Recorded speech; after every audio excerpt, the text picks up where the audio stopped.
ദൈവനാമത്തിന് മഹത്വം ഉണ്ടായിരിക്കട്ടെ. കർത്താവിൽ ഏറ്റവും അനുഗ്രഹിക്കപ്പെട്ടവരെ പ്രൈസല്ലോ. ലൂക്ക എഴുതിയ സുവിശേഷം 18-ാം അധ്യായം അതിൻ്റെ 42-ാമത്തെ വാക്യം ഇപ്രകാരം പറയുന്നു: യേശു പറഞ്ഞു, നിനക്ക് കാഴ്ച ഉണ്ടാകട്ടെ, നിന്റെ വിശ്വാസം നിന്നെ രക്ഷിച്ചിരിക്കുന്നു. നമുക്കിതിൻ്റെ സംഭവം അറിയാം. അന്ധന് കാഴ്ച നൽകുന്നു. ഇതാണ് ഇതിൻ്റെ തലക്കെട്ട്. അവൻ ജെറീക്കോയെ സമീപിച്ചപ്പോൾ ഒരു കുരുടൻ വഴിയരികിൽ ഇരുന്ന് ഭിക്ഷയാചിക്കുന്നുണ്ടായിരുന്നു. ജനക്കൂട്ടം കടന്നു പോകുന്ന ശബ്ദം കേട്ട് എന്താണ് സംഭവിക്കുന്നതെന്ന് അവൻ അന്വേഷിച്ചു. നസ്രായനായ യേശു കടന്നു പോകുന്നു എന്ന് അവർ പറഞ്ഞു. അപ്പോൾ അവൻ വിളിച്ചു പറഞ്ഞു, ദാവീദിന്റെ പുത്ര യേശുവേ, എന്നിൽ കനിയണമേ. മുമ്പേ പോയിക്കൊണ്ടിരുന്നവർ നിശബ്ദരായിരിക്കാൻ പറഞ്ഞ് അവരെ ശകാരിച്ചു. അവനാകട്ടെ കൂടുതൽ ഉച്ചത്തിൽ, ദാവീദിന്റെ പുത്ര, എന്നിൽ കനിയണമേ എന്ന് വിളിച്ചു പറഞ്ഞു നിലവിളിച്ചു കൊണ്ടിരുന്നു. യേശു അവിടെ നിന്നു അവനെ തൻ്റെ അടുത്തേക്ക് കൊണ്ടുവരാൻ കൽപ്പിച്ചു. അവൻ അടുത്തു വന്നപ്പോൾ യേശു ചോദിച്ചു, ഞാൻ നിനക്ക് വേണ്ടി എന്തു ചെയ്തു തരണമെന്നാണ് നീ ആഗ്രഹിക്കുന്നത്? അവൻ പറഞ്ഞു, കർത്താവേ, എനിക്ക് കാഴ്ച വീണ്ടും കിട്ടണം. യേശു പറഞ്ഞു, നിനക്ക് കാഴ്ച ഉണ്ടാകട്ടെ, നിന്റെ വിശ്വാസം നിന്നെ രക്ഷിച്ചിരിക്കുന്നു. തൽക്ഷണം അവന് കാഴ്ച ലഭിച്ചു. അവൻ ദൈവത്തെ മഹത്വപ്പെടുത്തിക്കൊണ്ട് യേശുവിൻ്റെ പിന്നാലെ പോയി. ഇത് കണ്ട് എല്ലാവരും ദൈവത്തെ സ്തുതിച്ചു. പ്രിയപ്പെട്ടവരെ, ഇതിൻ്റെ അകത്ത് 42-ാമത്തെ വാക്യമാണ്, നിനക്ക് കാഴ്ച ഉണ്ടാകട്ടെ. കർത്താവ് പറഞ്ഞൊരു വാക്കാണ്, നിനക്ക് കാഴ്ച ഉണ്ടാകട്ടെ. പ്രിയപ്പെട്ടവരെ, ദൈവം പലയിടങ്ങളിലും അത്ഭുതം പ്രവർത്തിച്ചത് തൻ്റെ വാക്കിൻ്റെ അകത്തായിരുന്നു, തൻ്റെ വാക്കുകൊണ്ടായിരുന്നു. ദൈവം എല്ലായിടത്തും ചെളി ഉണ്ടാക്കാൻ നിന്നില്ല. ദൈവം എല്ലായിടത്തും മറ്റ് കാര്യങ്ങൾ ചെയ്യാനായിട്ട് നിന്നില്ല. പകരം തൻ്റെ വാക്കിനാൽ ഭൂമിയെ സൃഷ്ടിച്ചതുപോലെ, തൻ്റെ വാക്കിനാൽ സകലതിനെയും സൃഷ്ടിച്ചതുപോലെ ദൈവം പറയാം, നിനക്ക് കാഴ്ച ഉണ്ടാകട്ടെ, നിനക്ക് കാഴ്ച ഉണ്ടാകട്ടെ. ദൈവം പറയാം, നിനക്ക് കാഴ്ച ഉണ്ടാകട്ടെ. പ്രിയപ്പെട്ടവരെ, ഇതിൻ്റെ അകത്തുനിന്ന് എനിക്ക് മനസ്സിലാക്കാൻ സാധിച്ചൊരു കാര്യം, നമ്മളുടെ എന്തെങ്കിലും ഒരു വിഷയത്തിൻ്റെ അകത്തോ പ്രശ്നത്തിൻ്റെ അകത്തോ അല്ലെങ്കിൽ ഏതൊരു സാഹചര്യത്തിൻ്റെ അകത്തോ മറ്റൊന്നിനെ തേടാതെ, ഏതെങ്കിലും ഒരു സൊല്യൂഷൻ തേടാതെ, നിന്റെ ഉള്ളിലിരിക്കുന്ന സൊല്യൂഷനിസ്റ്റായ ദൈവത്തെ, അതൊക്കെ എനിക്ക് ഭയങ്കര ഇഷ്ടമാണ്, സൊല്യൂഷനിസ്റ്റായ ദൈവത്തെ ആശ്രയിക്കുക, സൊല്യൂഷനിസ്റ്റായ ദൈവത്തിനോട് സംസാരിക്കുക.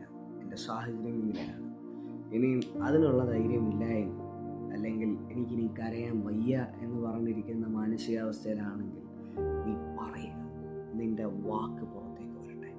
നമ്മുടെ സാഹചര്യം നെഗറ്റീവായിട്ട് നിൽക്കുമ്പോൾ, സകല വാതിലുകളും അടഞ്ഞു നിൽക്കുമ്പോൾ, നമ്മൾ ചെയ്യുന്ന ഒരു മണ്ടത്തരം എന്ന് പറയുന്നത്, എല്ലാ വഴികളും അടഞ്ഞു എന്ന് നമ്മൾ തന്നെ നമ്മുടെ വാ കൊണ്ടേറ്റ് പറയും.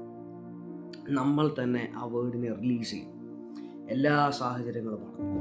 എന്നാൽ ഇനി മുതൽ അങ്ങനെ ചെയ്യാതെ, ഒരു സാഹചര്യം വരുമ്പോഴോ അല്ലെങ്കിൽ മക്കൾ പഠിക്കാതിരിക്കുമ്പോഴോ അല്ലെങ്കിൽ എന്തോ ആയിക്കോട്ടെ, എന്ത് വിഷയം ആയിക്കോട്ടെ, അതിൻ്റെ അകത്തേക്ക് വരുമ്പോൾ നമ്മൾ പറയുക, ഇവൻ ഇങ്ങനെയാണ്, നീ എന്തെങ്കിലുമൊക്കെ ഇരുന്ന് പഠിക്കുക. അത് നല്ല വാക്കാണ് എന്ന് പഠിക്കുന്നു പറയുന്നത്. പക്ഷെ നീ ഇങ്ങനെ പഠിക്കാതെ നടന്ന അവസാനം എക്സാമിന് തോറ്റു അല്ലെങ്കിൽ തോക്കും. ഈ വാക്ക് നമ്മൾ റിലീസ് ചെയ്താൽ ഇത് സംഭവിക്കും. നിങ്ങളുടെ സാഹചര്യമായിക്കോട്ടെ, നിങ്ങളുടെ മക്കളായിക്കോട്ടെ, നിങ്ങളുടെ ഹസ്ബൻഡ് ആയിക്കോട്ടെ, അല്ലെങ്കിൽ നിങ്ങളുടെ വൈഫ് ആയിക്കോട്ടെ, ആരും ആയിക്കോട്ടെ, നിങ്ങൾ അവരെ നോക്കി നിങ്ങൾ നല്ലത് പറയുക. കാര്യം നിങ്ങളുടെ വാക്കിന് ശക്തിയുണ്ട്. നമ്മളുടെ ഉള്ളിൽ വസിക്കുന്ന ദൈവവും ഞാനും ഇപ്പോൾ ഒന്നാണ്, രണ്ടല്ല. നമ്മൾ ഒന്നാണ്. ഞാനും ദൈവവും ഇപ്പോൾ ഒന്നാണ്, നമ്മളും ദൈവവും ഇപ്പോൾ ഒന്നാണ്. അതുകൊണ്ട് തന്നെ നമ്മൾ പറയുന്ന വാക്കിന് വിലയുണ്ട്, ശക്തിയുണ്ട്.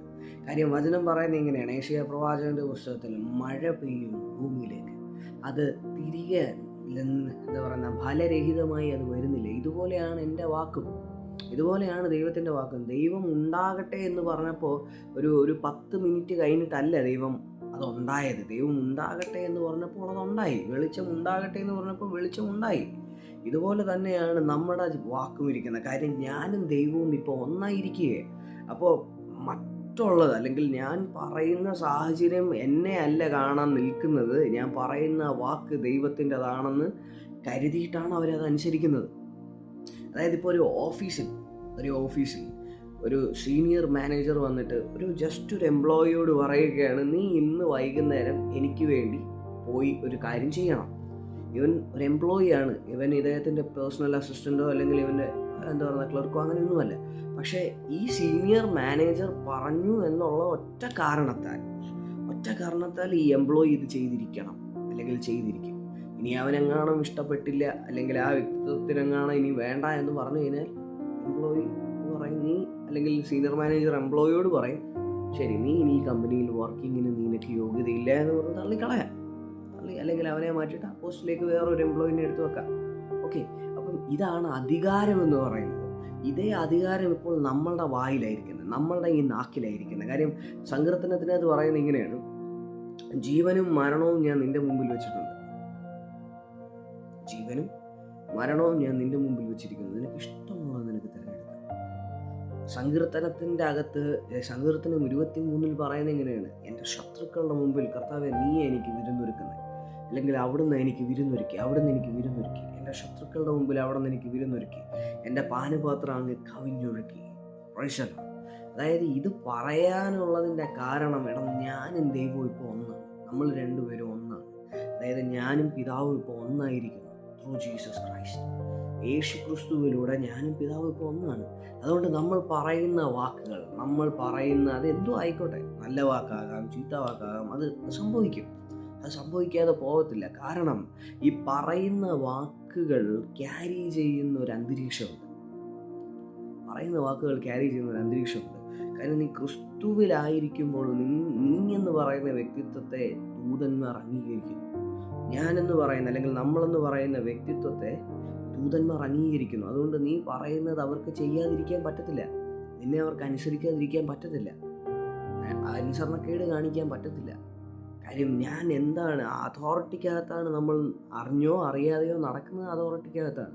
ഇത് നമുക്ക് മനസ്സിലാവുന്നില്ല എന്നേ ഉള്ളൂ.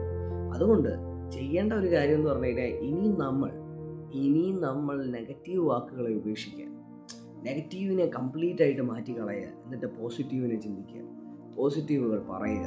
നിങ്ങളുടെ സാഹചര്യത്തിനെ നോക്കി നിങ്ങൾ നെഗറ്റീവ് പറയാതെ, സകലതും അവസാനിച്ചു എന്ന് പറയാതെ ദൈവത്തിനോട് പറയുക, ദൈവമേ ഞാൻ തുടങ്ങാൻ പോകുന്നു, ദൈവമേ എൻ്റെ സാഹചര്യം മാറാൻ പോകുന്നു. അല്ലെങ്കിൽ സാഹചര്യത്തിനോട് നോക്കിയിട്ട് പറയുക, എൻ്റെ സാഹചര്യം മാറാൻ പോകുന്നു.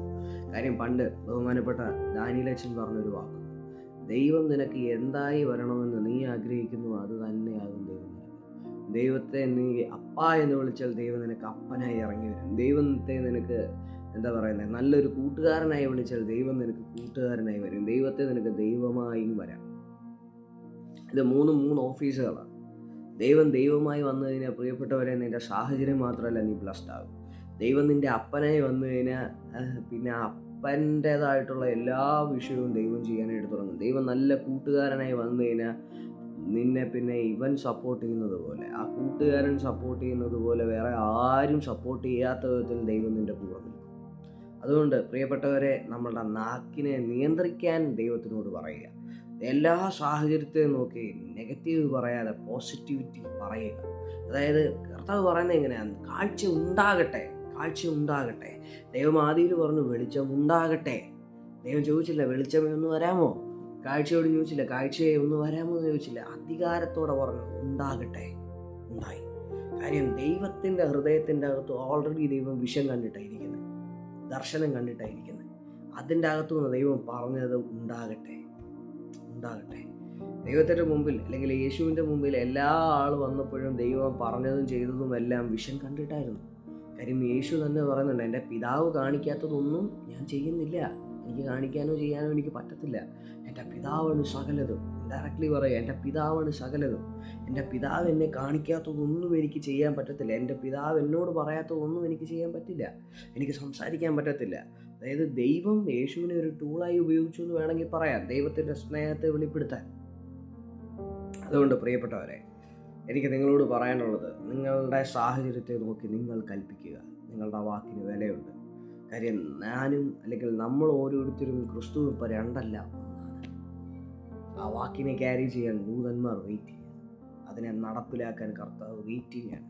പറയുക, അധികാരത്തിൽ കയറുക.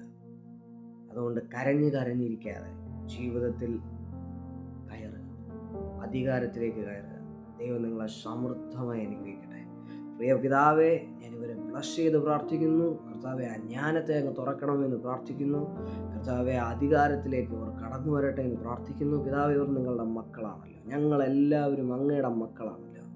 കർത്താവെ, ആ വിഷൻ്റെ അകത്ത് ഞങ്ങളെ വഴി നടത്തുന്നതിനായിട്ട് നന്ദി പറയുന്നു. പ്രാർത്ഥന കേട്ടതിനായി നന്ദി പറയുന്നു. യേശുവിൻ്റെ നാമത്തിൽ തന്നെ ആമേൻ. കർത്താവിൽ പ്രിയരെ, ദൈവം നിങ്ങളെ ധാരാളമായി അനുഗ്രഹിക്കട്ടെ. നെഗറ്റീവ് വാക്കുകളെ ഒഴിവാക്കുക, പോസിറ്റീവ് പറയുക, വചനം വായിക്കുക. വിശ്വാസത്തെ വർദ്ധിപ്പിക്കാൻ ദൈവത്തിന് സാധിക്കും.